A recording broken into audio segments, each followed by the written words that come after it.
Okay, this is an extension of what we did in the last video, which was interpreting graphs, interpreting table of values into equations. This is slightly more complicated and getting into what we would consider the grade 9 versions of linear relations.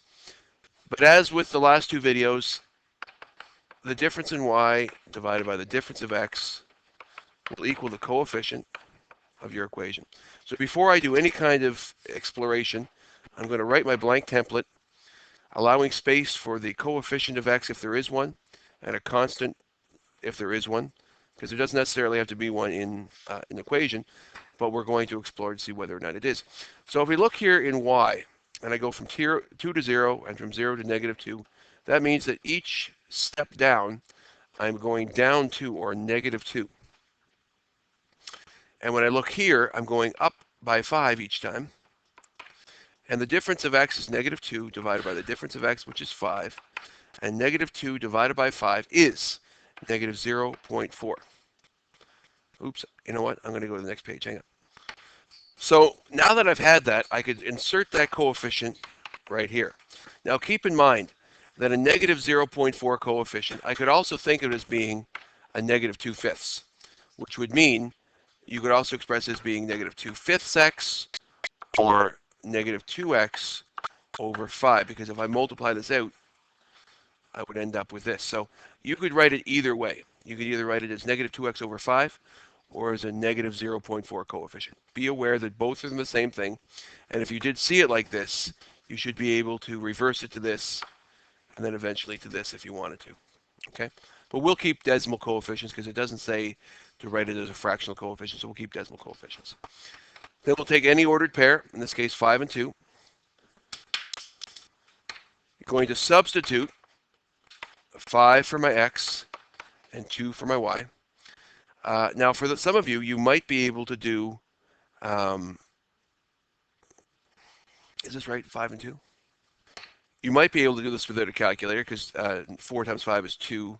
It would be negative 2. But if you take a calculator, oops, bring it over here. So decimal 0.4, oh, no, here. Decimal 4 negative, nope, that's not right either. Decimal 4 negative multiplied by 5 is negative 2. So negative 2 does not equal 2, but the constant that's required to bring a negative 2 to be a positive 2 is adding 4, and therefore this is your equation. Now remember, since this is it, you could also write it like this, and you could also write it like this.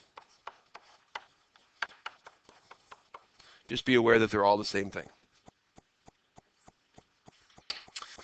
Your next question, your difference in your x or y is negative 1. Your difference in your x is adding 10. Difference in y divided by the difference in x is your coefficient, which is negative 0.1 or negative 1/10. You can either way is fine. When you apply that to your coefficient, you will either have a negative 0.1 coefficient, or you could do a negative x over 10, which is the same thing. Okay? We'll keep it as decimals because it's the easiest thing to work with. Substitute any ordered pair. I always take the first one, but I'm going to take the third one just for poops and giggles. Negative 0.1 multiplied by the x value, which is 50, equals the y value, which is 1. Negative 0.1 times 50 is negative 5. And negative 5 does not equal 1, but an adding of 6 will bring balance to the universe. And your equation is this. You could also write it as this. And you could also write it as this. All three equations are the same answer.